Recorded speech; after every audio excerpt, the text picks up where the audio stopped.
코로나19로 인해 아이들이 학교에 가지 않자 엄마들에게 생겨난 고민이 있다고 들었습니다. 바로 내일 점심은 뭐 먹지?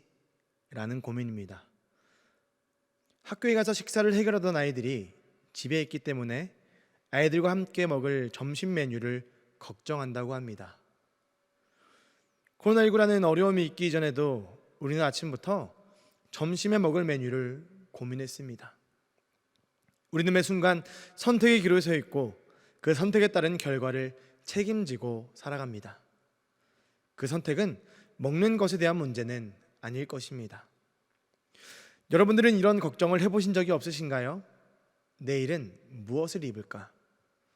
사실 패션에 전혀 관심이 없는 저로서는 하지 않는 질문입니다만 먹을 것 다음으로 많은 사람들이 걱정하고 고민하는 문제라고 합니다. 내일은 뭐 입지? 그 질문이 여러분들에겐 어려운 질문인가요? 아니면 쉬운 질문인가요? 그럼 조금 쉬운 질문을 드리겠습니다. 여러분들은 지금 무엇을 입고 계십니까? 온라인으로 드려지는 예배라 다양할 것이라고 예상합니다. 어떤 이들은 깔끔한 정장을 입고 일을 하시다가 이 영상을 보실 수도 있고, 또 어떤 이들은 아직 편한 잠옷을 입고 이 영상을 보시는 경우도 있을 수 있습니다. 온라인 예배를 드리는 유튜브라는 플랫폼의 특성상 언제나 어디서나 볼 수 있는 시간과 공간적 개념이 없기 때문에 예배하는 모두가 다양한 모습으로 함께하고 계실 것을 짐작합니다. 그만큼 우리가 살고 있는 시대는 다양성을 가지고 있고 그 다양한 것 중 우리는 선택할 수 있는 선택권을 가지고 있습니다. 그런데요, 다양한 옷을 입고 계시겠지만 공통적인 것은 모두가 다 옷을 입고 있다는 사실입니다. 왜 옷을 입고 계십니까? 옷에는 옷의 역할이 있기 때문입니다. 옷의 역할을 살펴보고자 합니다. 옷의 역할 첫 번째는 보호의 기능입니다. 옷은 자연 환경, 먼지, 세균, 상처 등으로부터 몸을 보호해주고 체온도 조절해줍니다. 둘째, 능률을 향상시켜줍니다. 작업을 할 땐 작업복을 입고 운동을 할 땐 운동복을 입습니다. 그에 맞는 옷을 입어야 능률이 향상됩니다. 그리고 옷의 역할 세 번째는 표현의 기능입니다. 내가 어디에 속한 사람인지, 직업은 무엇인지, 지위는, 신분은 무엇인지를 나타내주며 의식에 대한 예의의 표현으로 결혼식, 장례식 등 그 장소에 맞는 예의를 표현할 수 있습니다. 그리고 젊은이들이 중요시 여기는 다양한 장식과 스타일로 개성을 표현하는 역할도 옷이 합니다. 온라인이지만 말씀을 전하는 제가 운동복을 입고 설교를 하고 있다면 보시는 여러분들은 모두 불편하실 것입니다.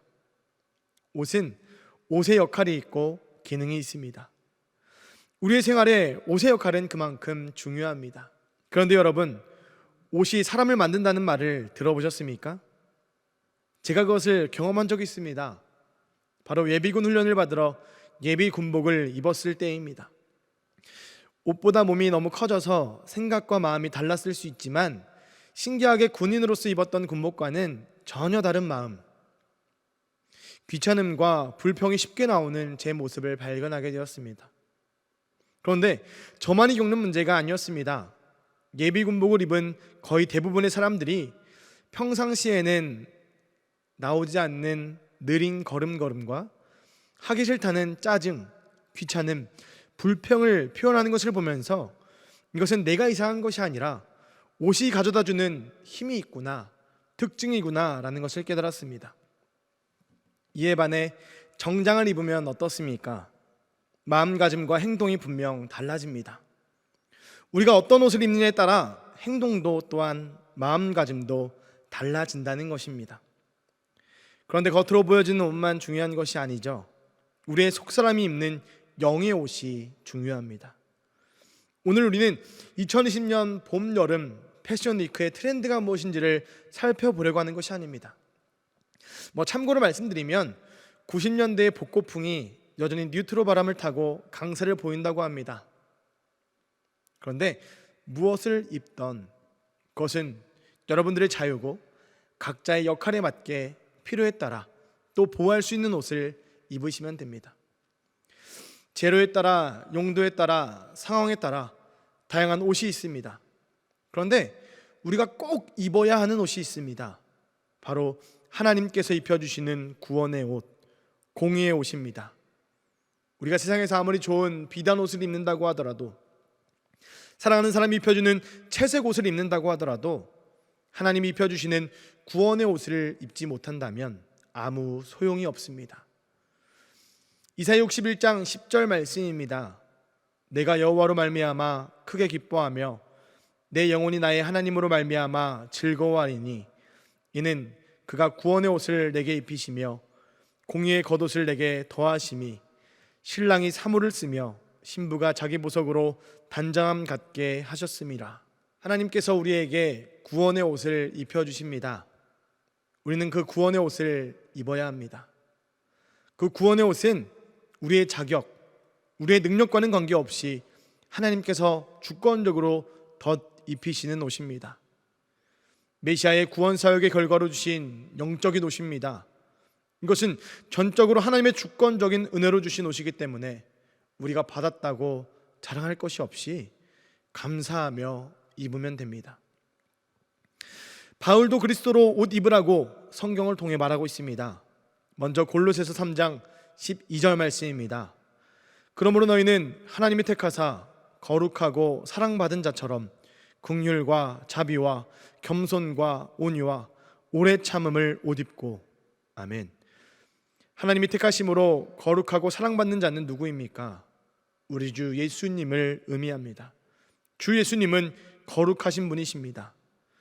예수님처럼 긍휼과 자비와 겸손과 온유와 오래 참음을 옷 입으라고 말합니다. 예수님을 입으면 따라오는 것들입니다. 이어서 하나님의 택하심으로 거룩하고 사랑받은 자의 옷을 입으면 따라오는 옷들이 있습니다. 이어지는 말씀입니다. 골로새서 3장 13절에서 15절까지 있는 말씀을 함께 읽겠습니다. 누가 누구에게 불만이 있거든 서로 용납하여 피차 용서하되 주께서 너희를 용서하신 것 같이 너희도 그리하고 이 모든 것 위에 사랑을 더하라. 이는 온전하게 매는 띠니라. 그리스도의 평강이 너희 마음을 주장하게 하라. 너희는 평강을 위하여 한 몸으로 부르심을 받았나니 너희는 또한 감사하는 자가 되라. 마태에 가면 있는 1+1처럼 예수님을 옷 입으면 1+ 알파로 주시는 옷들이 있습니다. 바로 용서의 옷, 사랑의 옷, 평강의 옷입니다. 그렇기 때문에 감사하는 자가 되어야 합니다. 여러분들은 어떤 옷을 입으시겠습니까? 주 예수님의 옷을 입으시기를 축복합니다. 오늘 우리가 읽은 본문에도 바울은 오직 주 예수 그리스도로 옷 입으라고 말합니다. 사도 바울은 로마에 있는 성도들에게 경계의 말을 먼저 합니다. 죄와 방탕의 어두운 밤에서 깨어나 나처럼 단정히 행동하라고 말합니다. 그 당시 로마는 온갖 죄와 악이 가득한 도시였습니다.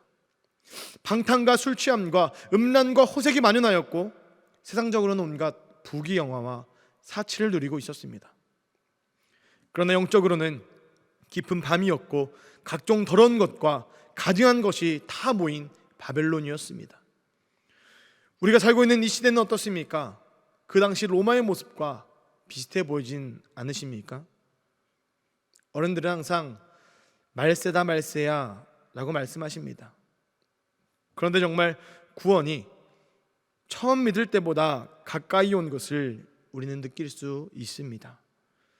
그래서 우리는 주님이 언제 오실지, 이 세상이 언제 끝날지는 알 수 없지만 돌이킬 수 없을 때가 오기 전에 영적으로 깨어 있어야 합니다. 예수 그리스도의 옷을 입어야 합니다. 오늘날 세상은 전에는 상상하기 어려울 정도의 경제적 번영과 과학 기술을 자랑하고 있습니다. 그 발전된 문명과 과학으로 우리의 삶이 조금은 편해졌을지 모르지만 N번방과 같은 다양한 죄와 타락의 모습이 등장하게 되었습니다. 전기가 없어서 컴컴한 것이 아니고 전등이 없어 어두운 것이 아닙니다. 온갖 음란과 더러운 것과 속된 것과 가증한 것들이 판을 치고 있기 때문에 어두운 밤인 것입니다. 우리는 그럴 때일수록 옷을 갈아입어야 합니다. 하나님께서는 우리의 옷을 갈아입혀 주십니다. 성경 창세기 3장에는 죄를 지은 아담과 하와가 부끄러움을 가리기 위하여 무화과 나뭇잎으로 앞을 가리고 있을 때에 하나님은 친히 가죽옷을 입혀주시는 사건이 등장합니다. 또 돌아온 탕자에게는 아버지께서 새로운 옷, 제일 좋은 의복을 갈아입혀 주신다라고 성경은 말합니다. 하나님은 우리의 옷을 새로운 옷으로 갈아입혀 주십니다. 예수 그리스도로 옷 입혀 주십니다. 우리는 예수 믿는 사람들입니다. 예수 믿는 사람들은 예수 그리스도로 옷 입어야 합니다. 세상에서 살 때와 같이 방탕한 옷, 술 취한 옷, 음란의 옷, 호색의 옷, 다툼의 옷, 시기의 옷과 같은 죄의 옷을 벗어버려야 합니다. 그리고 예수님께서 주권적으로 주시는 은혜, 바로 예수 그리스도의 옷을 입어야 합니다. 사랑하는 여러분, 내일은 무엇을 입으시겠습니까? 내일은 그리스도로 옷 입으시는 여러분들 되시기를 축복합니다. 거울을 보십시오. 무엇이 보이십니까? 우리가 지은 죄가 가득한 것이 보이진 않으십니까? 교만, 시기심, 용서하지 못하는 모습, 편견, 판단하는 모습, 분노, 적대감이 보이진 않으십니까? 그러나 다시 한번 보십시오. 무엇이 보이십니까? 하나님은 우리를 보실 때에 아름다움과 사랑스러움, 완벽함을 보십니다. 아니, 어떻게 그게 가능합니까? 그것은 하나님이 우리를 보실 때에 거기서 자신의 아들을 보시기 때문입니다. 그분은 우리를 위해 자신의 사랑하는 아들이 흘린 그 피를 보십니다. 하나님은 예수 그리스도의 은혜로 옷 입고 있는 우리를 보십니다. 샌 안토니오 오클리스 교회의 담임자 겸 복음주의 작가인 맥스 루케이도는 이렇게 말했습니다. 우리는 그리스도로 옷 입은 사람들입니다. 하나님이 우리를 보실 때에 그분은 우리를 보시지 않고 그리스도를 보십니다. 우리가 그분을 입고 있기 때문입니다 라고 말했습니다. 하나님이 보시기에 합당한 옷을 입으시길 바랍니다. 그 옷은 우리에게 가장 적합한 옷이며 우리에게 딱 맞는 옷입니다. 그 옷을 입으면 우리에게 예수님이 보입니다. 그리고 예수님의 이름이 드러납니다. 예수님을 옷 입음으로 우리의 삶에 예수님을 보여줄 수 있는 하나님의 자녀들이 되시기를 예수 그리스도의 이름으로 간절히 소망하며 축복합니다.